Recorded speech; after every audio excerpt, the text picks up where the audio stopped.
Today we're going to talk about using breath in a therapeutic context.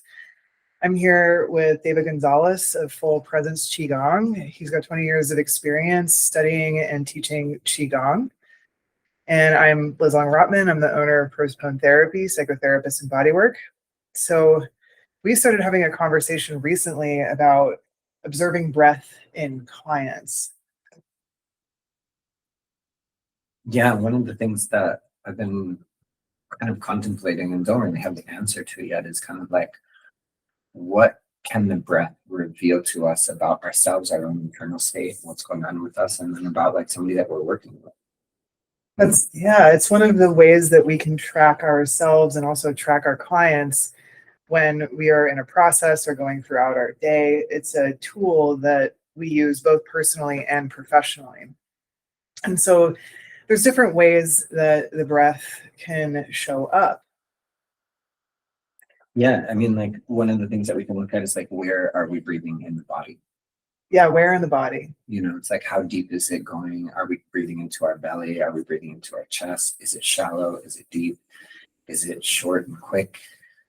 Where's the cutoff in the inhalation and the exhalation? And are they like in a natural fluid sense, or are they more choppy? That's right. Yeah, and I think there's something important here as we notice the different ways the breath shows up.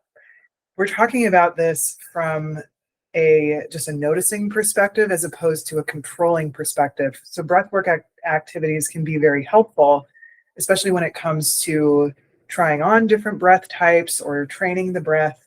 But we're really talking about just noticing the breath in its uncontrolled natural state and what that can bring us. Mm-hmm. Yeah, and that's where it's like I'm exploring this because I don't know exactly. But like I've noticed different types of breathing where there's like kind of like an inhale, and there's like it stops, and then there's like a sharp exhale.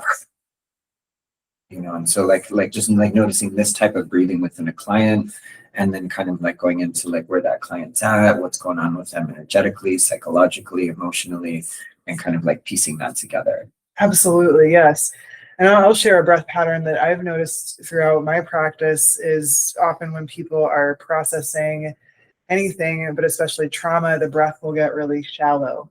And people have been taught to do breath work through a variety of contexts, whether that's yoga or dialectical behavioral therapy, and they'll start implementing a technique that they've learned. But if we just stay with that shallow breath and actually turn all of our attention towards that shallow breath experience, the breath will actually resolve on its own most of the time. It's very rare that I have to jump in with an additional intervention to get the breath to come back to a deeper, more regulated place. Because it's more about moving through at that point in time as opposed to like creating a structure for how we should breathe. That's right. And honoring wherever we are naturally at any point in time. So I don't know about you, when I've done, I have a really complicated history with breath actually, but when I've done breath work techniques in the past, it actually made things worse, not better, because my breath wasn't ready for that kind of practice. And I needed to spend a lot of time staying with whatever dysregulated thing my breath was doing before I was ready to start doing some kind of practice.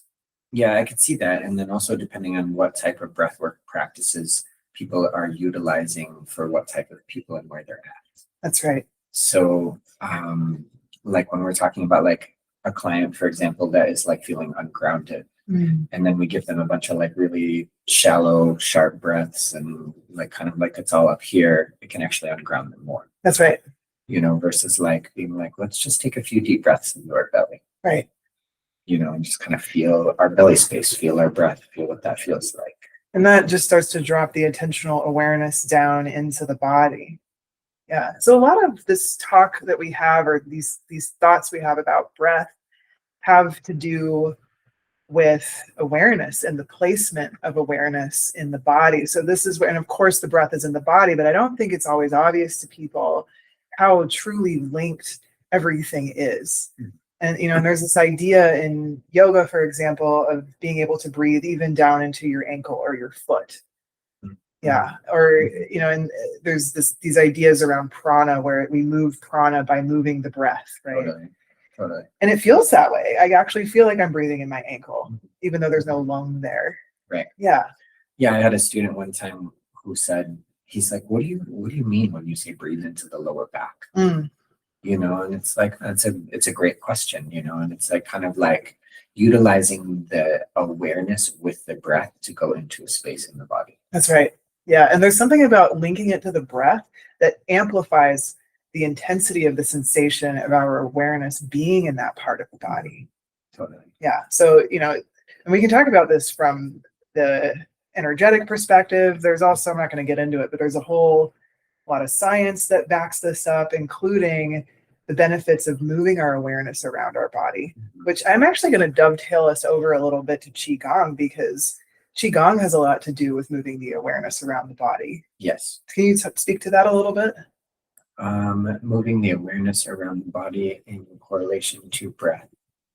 Or even just the experience of moving the awareness around the body and what that does. Yeah, well, it's like, just for example, like when we go into like tension, where there's places of tension in the body, like one of the practices is like, okay, observe that tension, bring your awareness there, and then what happens? Bring your breath there, then what happens? And you're sitting there in this place of tension in your body with your breath and your awareness simultaneously in that space, and things start to move. That's right. Things start to shift. Yes. And I really want to highlight here too that it can be a little scary at first to start doing this, because we're actually going towards uncomfortable places. We're going towards stuck or painful places. And once we get the hang of actually turning towards those scary things, this process becomes very pleasurable. It feels really good. And that, to me, outside of all of the health and psychological benefits we get from doing this, that's a big driver for motivation to learn how to do this and how to start facing these things that feel scary in the body. Yeah. And so like, I think one of the recommendations to be like, when we're working with a practice, is to take that practice in, do it for a little while, whatever that amount of time is, could be 30 seconds, could be 30 minutes. And then also and then stop doing it. Yeah. Just like come back to like, okay, where's my baseline? Where am I at? So when you say stop doing it, I'm guessing you mean like do it for a few days and then stop for a few days and then come back to it, something like that? Or are you talking about something that's more immediate? Both. Yeah. Right. Because it's like, all right, where's my breath at right now? Yeah. And just observing how that feels, and then being like, okay. And one of the recommendations in kind of like the Qigong world is to think of the breath as like a circle. So there's like that nice fluid inhale and then that nice fluid exhale. It's like kind of, this is one way of breathing. There's many ways of breathing, of course, but if we're like thinking of the breath as a circle, then we're going to go into that. We're going to start breathing like that. We're going to feel that sensation in ourselves. And so then when we stop doing that, let's say we do that for 5 minutes, we stop doing that, and then we just allow our breath to stabilize in its natural way. And when we're stabilizing in our natural way and then observing that, what does that feel like? That's right. And so we can do that before the practice, do that after the practice. What shifted, what moved? Was there discomfort? Was there things that feel more aligned? What's the state of the mind, the quality of the mind, the quality of the thought, the emotions, the body, and just like being present with all those things so that we can just really observe where we're at, and then kind of like utilize whatever practices we're using to move in a certain direction.